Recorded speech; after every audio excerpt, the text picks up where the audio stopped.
Welcome back to the Teapot series. Today's episode is a little different. Instead of pouring something new, we're taking a moment to look back on season 1, recapping and how it felt to make it. God, this season happened while life was very much happening, wasn't it? Mm-hmm. We didn't pause life to record, we recorded inside it. Because, you know, this season is coming together while we're both busy. We have work, family, moving, and just general stuff. So, Tan, tell me, what was the hardest part for you about recording this season? Honestly, the hardest part of recording this season was just showing up when I wasn't okay and still choosing to speak out loud. We're very intimate today, aren't we? We're just sitting on my bed. I would just sit down to record and think, yep, I've absolutely got nothing left in my tank today. But we hit record anyway. And this year really stretched me emotionally, financially and personally. And a lot of the time, I was recording right in the middle of it. Yes, you were. Not after I'd processed it all nicely. And on top of that, I am dealing with pretty severe sinusitis and vocal cord nodules, which is a nightmare. And it's slightly ironic when my main job is to talk on the podcast. So there were days that my throat was so bad, I managed to articulate full sentences, let alone host a podcast. Some recordings were fueled by steam inhalers, water bottles, and stubbornness. And I'll tell you what, it comes down to inner strength because my mum always says she can't understand me. So I'm always trying to openly talk, but do you know how hard it can be? Yeah. It's like lumps in my throat. Yeah. And so I guess I'm someone who likes to be capable and composed. So letting myself be heard when I was tired and uncertain, croaky, still figuring things out was really uncomfortable. I didn't always have clarity, and I guess sometimes I just had honesty. A cup of tea. Oh, my cup of tea. I like, yeah. And and a slightly unhinged laugh to get me through. But I guess that's what also made it meaningful to me. And the hardest part was resisting the urge to polish everything or pretend I was fine. Yeah. This season asked me to be real instead of ready. And that's not easy when you're used to surviving by holding it together. What I learnt is that my voice still mattered, even when it was raspy, shaky, and healing. And once I accepted that, recording stopped feeling like pressure and started feeling like permission. Yeah. That's insightful. And I reckon we had tears in some of the podcasts, didn't we? Tears? Oh, bloody oath. So for me, to answer that question, it's what surprised me that even when it felt messy, we kept showing up for ourselves and for each other. So not just with the podcast, but what was happening with each other in our personal lives. Because we're cousins, so that was really important that we kept showing up. And on that note was how much we did support each other off the screen. And, you know, there was the house move. The house moved. We showed up for special moments for our kids as well. For our birthdays, each other's birthdays. There's a lot of real life happening alongside the podcast. Yeah, there's so much going on this year. Mm. And so what did supporting each other look like for you this year? Well, I think supporting each other over this last year, because now we're in a new year, 2026. Yes. So it didn't always look like big, obvious things. We didn't always see each other in person. No. But we were still present in each other's lives. So it was voice notes when one of us needed to talk about something out loud or checking in with just a message just to say, I'm thinking of you, love you. Yes. It was calling out when things felt heavy and knowing the other person could hear it. We showed up for the important moments like birthdays, little celebrations, and just making time to like catch up when we could. Things like, you know, Christmas, we're going to bake off with the kids. Oh, your bake-off. You haven't daughter over for a bake-off 2 years in a row now. Just to make cakes and Crispies 2 days before the Christmas party. Yeah. And they went for that. Yeah. I love that you did that. And those moments mattered. Really mattered, team. Because they're simple. I'll come to the next one. And real. And I think it's about consistency more than intensity. Yes. Just being there in the way we could and not disappearing on each other, even when life was full. Yeah. Absolutely. It's not about being perfect. It's about being again, showing up. And it's just been busy, hasn't it? Mm. So I guess what we're going to do on this podcast today, because it is the final episode of season 1. So we're just doing a quick recap because we'll keep to about 30 minutes. spilling, teeny. Episode 1, spilling the first drop. Who the fuck are we? Remember that? So this is episode 1 with us saying, Yes. this is who we are, without polishing it. Oh my God, remember So that? what do you remember feeling when we recorded that first episode? Oh my God. Yeah, we've taken our goddamn time. So I actually remember feeling strangely calm Yes. and absolutely bloody terrified at the same time. yes. On the outside, I probably looked like I had it all together. Let's go. But internally, I was actually thinking, wow, we're actually doing this. And people are going to hear us. I remember feeling, yeah, I know. I didn't like the sound of my own voice back then. You're more confident too. Yeah, I think so. I'm not as fast. Yes. And that's also your therapy, yeah. Yes. But I remember feeling vulnerable in a really specific way. So not exposed, but seen. So once we hit record, there was just no hiding behind jokes or being the strong one anymore. It honestly felt like stepping into honesty without knowing how it would land. And at the same time, there was this quiet sense of relief.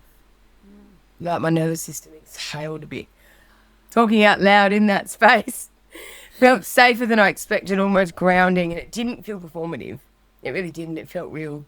Also remember thinking, even if no one listens, this really matters, because it marked a moment, team, where I chose to use my voice instead of swallowing everything. Yeah. And looking back now, that first episode feels less like a beginning of a podcast, really, and more like the beginning of me trusting myself again. That's beautiful. Yeah. What about you? It was really exciting. I remember being excited. Yes. It was funny doing it. We honestly had no idea what we were doing. We had a little bit, but, it was still Especially the editing. learning. Sometimes we had a rough plan. Sometimes we had a script. Sometimes we didn't. We just kind of blurred into it because the scripts didn't work and it worked, and we had this big... While we're looking up, our notes are at the top. We talked over each other a lot. Hardcore. But then we found our rhythm. We found our signals. It wasn't perfect, but man, didn't we have fun? Yes, we have had fun. I think it's the editing that was the hardest, and you did that beautifully, baby. Oh, So thank good. you. It was definitely, I'm still learning, but how much better is it now? So On to episode 2, which was divorce and separation. This was a bloody big one, wasn't it? sure was. It really was. And what surprised you most about talking about that separation out loud?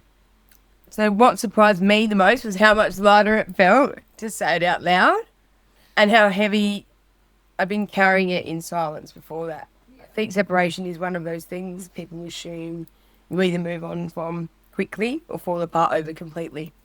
And the truth lives somewhere far messier in the middle, I believe people. So talking about it out loud made me realise I've been holding so much in my body without even noticing. I also didn't expect how clarifying it would be. Saying it out loud stripped away the stories, the justification, the self-blame.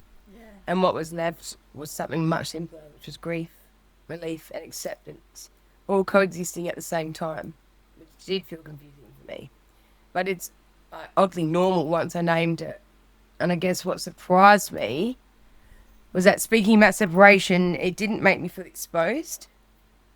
It made me feel grounded, like I wasn't hiding or shrinking around it anymore. And once I stopped whispering it, Yes. it lost some of its power over me. And I guess there was almost this moment where I realised that I could talk about separation without making it the headline of who I am. And it's a part of my story, not my whole identity. No. And honestly, saying it out loud reminded me that endings don't equal failure, people. Sometimes they're just the bravest form of honesty, my little teeny. Absolutely. And it's a big one for you because you've actually been divorced. So what surprised me most about talking about separation out loud was the statistics and how common it actually is. Yes. It's made me realise how many people are quietly going through the same thing. Yep. It's also made me dig deeper and reflect on my situation. Divorce and separation, there's no way around it, but it helped me see it as a chapter rather than a failure, a part of life that teaches you something about yourself.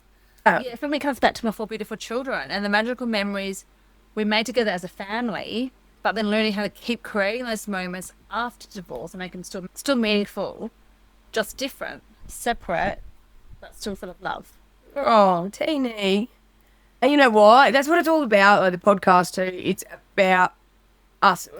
because we're sharing stories, you Yes. know. So it is actually, like, we had so much healing just from talking on the podcast, Yes. you know. And I think going on to episode 3, which was the power of a positive mindset, this sits with us every day. Like, it is very important to have a positive mindset because you get so lost in it, hey. It's really important. It's not about pretending everything's fine. So That's for sure. So how was your understanding of mindset? Have your mindsets changed since recording this? Okay, well, let me have a little think. And I really think, like, recording that episode completely rewired how I understand mindset. Before that, I probably thought a positive mindset meant staying upbeat, reframing everything, or pushing through, like, yeah, come on, Tanya, just think better thoughts and you'll be fine, which, respectfully, is not how nervous systems work. No, it's not. So what shifted for me is realising that mindset isn't about pretending that things are okay. It's about being honest about what's actually happening and then choosing how we respond to it. So some days a positive mindset looked like the hope and motivation. Other days it looked like getting out of bed, having a cry, and still showing up anyway. And like, to be honest, since recording that episode, I've really stopped using mindset as a weapon against myself, and I don't force positivity anymore. Yeah. Yeah, I let myself acknowledge when things are hard Yes. instead of pretending that everything's fine and roses. I did that a lot in high school, and I realised in one of the episodes I mentioned the facade, and I'm not saying I was fake, but a lot of us do this. We do hide our trauma through being over the top positive and happy. You know, the extra happy people. Yes. You think, far out, mate. Shut the fuck up. You can't be that fucking positive. Well, I was that person people said that to. Yeah. Really, I was battling a lot of trauma. And I guess that's growth, isn't it? Being an And that's adult. what a podcast is about too. Yeah, and I guess I chose the next kind of step forward, and that choice, even when it's tiny, is where mindset actually lives. I guess what surprised me is once I stopped faking fine, I actually felt more resilient. I wasn't bypassing the hard stuff anymore. I was really meeting it with honesty and humour and compassion, and that's the podcast too. That's really helped. But that's been far more powerful than pretending everything's okay Yeah. while silently unravelling. What about you, babe? For me, it's my understanding mindset changed in that it's not about forcing positivity. So similar. Yep. It's about letting my body feel what it needs to feel. And not always a mind. It's the body. It's separate. Especially sadness. Without trying to gaslight myself out of it. Very powerful. So being positive now means being honest first. Yeah. Yeah. So episode So the episode actually looked light, but it goes real deep. So yeah, what does real self-care look like for you now, Tina? it's for me it's about really anchoring. Yeah. So it's small steady things like slowing my breath, checking in with my body, grounding myself when I feel overwhelmed. It's less about doing more and more about coming more and more back to myself. Simple. I like that. I like the word anchoring. That's a good one. Yes. Yeah. That's all hit going. Yeah. So real self-care, I guess, for me now looks different to what I thought it was. I used to think it was something that you added on once life come down, like a face mask. Yeah. Yeah. A long bath, which I still love, or a perfectly curated morning routine. Yes. And don't get me wrong, I still love my bathies. Yeah. And routines are still good. But that's not the work, people. I'm sorry to say. Real self-care for me now is about regulation and boundary. It's getting enough sleep instead of doom scrolling. Yeah. It's saying no without over-explaining, and it's choosing food that actually nourishes me and drinking water like it's my job. Listening to my body, especially when it's screaming instead of whispering. It's also emotional self-care, not chasing conversations that leaves me dysregulated. Yeah. Very good. Remember when we did that thing about budgets and I said there's the emotional budget as well and how much about time? Yeah, that exactly. really hit home with me. Yeah. And energy and time. Yeah, it's massive. Bloody oath. And just like not reopening doors that cost me my peace. Fuck that. Being really honest with myself about what I just can and can't carry anymore, I guess, because I'm not a superhuman. And pretending that I was one has never really ended too well, has it, team? Yes. And, you know, some days self-care looks incredibly unglamorous. It's just like paperwork and budgeting and therapy and rest and doing the boring things that I guess the future me will be grateful for. But the difference now is I just don't see self-care as selfish. I see it as essential maintenance.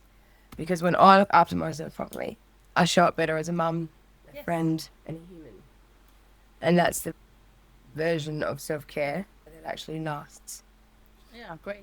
Yeah. It's also about the mind, not just about the body. Yeah. Yeah. And it's also about feelings, not just about doing. Self-care is so vital. Yes. It is. So episode 5 was about An emotional one. which I really love. It was very emotional. Oh, sorry, guys. Because we talked a lot about belonging, and with everything that you've been through, it's really touched faith. I think that's the one you cried at. Yeah, definitely when I cried out. So how has your idea of tribe shifted since that episode? Oh, well, I used to think, I guess, my tribe was made up of the people that showed up for the fun bits and the noise and the chaos, Yes. the shared stories. And look, don't get me wrong, that energy has its place. But this year's taught me that the real tribe isn't about volume or proximity. It's actually about consistency. And what's changed for me is I no longer confuse familiarity with safety. My tribe now consists of people who don't require me to shrink, perform, or explain myself just to belong. They respect my boundaries, motherfuckers. They tell me the truth kindly and not kindly. And they don't disappear when things get uncomfortable. And there are much fewer people in my circle now. And honestly, that was really confronting at first. Yeah. And that's why this episode hit hard. But I guess the quality is just so much deeper. And this is my new tribe. Quality, not Right quantity. here. Isn't it? It's not how many people you know, it's what they bring to you. It is. And, you know, teeny ones that we can sit in silence with, laugh with. Me when things are really messy and just hold that space without trying to fix me. Absolutely. Yes. I agree. Maybe just, I guess the biggest shift is, I'm fiddling with this. I'm ADHD. I've realised I'm allowed to be part of my own tribe. Yeah, good one. Oh, I love that. I love that. I don't know. I don't outsource my worth or belonging anymore, and I choose connection that really feels calm and reciprocal and real, not chaotic or conditional. And that shift has really changed everything, Tina. Yeah. Tina, doesn't sound right calling you Tina. Tina. What about you, bub? My idea of tribe shifted from having lots of people around to having a few safe ones. So basically what you said. It's less about quantity now and more about feeling seen, supported, and at ease. So it's like my skating tribe, my book club tribe, it's my kids, my friends, my parents, my siblings, my cousins, like you and Gabby Yes. and you. We're so blessed. to And have it's my that. partner. And that's the people I can be myself with. And how good is that? Like, we've just learnt so much through our own episode and recapping on this. It's really quite special, isn't it? It is. Episode 6. Love to yourself. This one was tender. Yes, it's massive. 'Cause, I guess what I'd like to know, Tina, is what does belonging to yourself mean to you today? means listening to my inner voice and trusting it. So staying with myself even when things feel uncomfortable instead of abandoning myself. That's it. Simple and sweet. That's it. What Yeah. about you? Well, I guess belonging to myself now means I just don't abandon myself to keep the peace. Yeah. There was a time when I guess belonging for me felt external, like it came from being chosen, needed, approved of, or included. And this year really taught me how exhausting that fucking is. Yeah. Belonging to myself today means I stay connected to me, even when things feel uncomfortable or uncertain, and it looks like listening to my body Yeah. instead of overriding it. Trusting my intuition, I guess, instead of explaining it away Yes. and letting my feelings exist. Belonging to myself means that I don't disappear when things get hard now, and I don't talk myself out of my own needs anymore. And I show up for myself with the same compassion I can offer everybody else, which I guess honestly has been a bloody long time coming. Well, yes. Doesn't feel loud or dramatic anymore. It feels calm. It feels steady, and it feels like I'm coming home to myself and knowing that I don't need to earn my place there. And so today, belonging to myself means I choose alignment over approval, truth over comfort, and self-respect over old patterns. And that's a kind of belonging I'm not willing to give away again. Yeah. Oh, Oh, so sweet. we're just so deep today. Community. Yeah. So we zoomed out to the bigger picture. Community has been a support for me this year. It's been about shared spaces, familiar faces, and knowing that I'm not doing things alone. Yeah.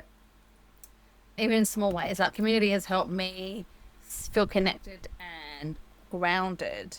Nice. Very nice. So, which is like my skating, and my book club, and just my family, and like doing this podcast. It's about my community. Community to me means emotional safety. Yeah.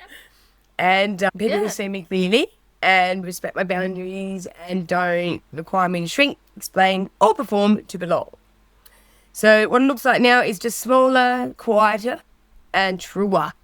A few safe connections, honest conversations, mutual care, and support that feels steady. And just things that nourish my nervous system, and just my cousins and my daughter, and just getting my life on track. That's my community right now. I'll be getting back into my singing. I've just got to do my speech past stuff and get my throat good. Yeah. But yeah, look, when you look back at season 1, Tina, Yes. what stands out? What stands out is that for me, it's the permission to be honest, Oh, to speak from where we actually are, and to keep going even when things are messy and untidy. So there are times this year when I was busy, overwhelmed, and carrying a lot. I didn't always feel like I had the space, oh, throat. but I kept going anyway. Not by pushing harder, but by showing up as I was. It meant saying exactly what was sitting there in my little head. That you don't have to have everything sorted out. We just had to stay connected. I had to stay connected to myself and keep taking the next small step with you. Baby steps, I think. And for me, I guess what stands out is just how honest it all was, hey? Yeah. We didn't try to wrap things up neatly or have answers for everything. We just showed up as we were, week by week, sometimes month by month. And I really felt that. Yeah. I felt that it was okay to be in transition and to be figuring things out in real time and still have something meaningful to share. And with you, Tina, you helped me with that because we did have a few months off. At first, I was like, we can't do this. We can't do that. And Tina goes, Tanya, it's you and me. We can do what the fuck we want. We don't have to owe anyone anything perfect. And when I researched podcasts, there are actually a lot of podcasters out there that pause mid-season 1 because you don't have followers. You feel like you said today, there's no one liking our posts. Anyway, you're going to regret that one day. Yeah, I've got something to say too about it. It's like I hear people say, how'd your podcast go? Yeah, we're going.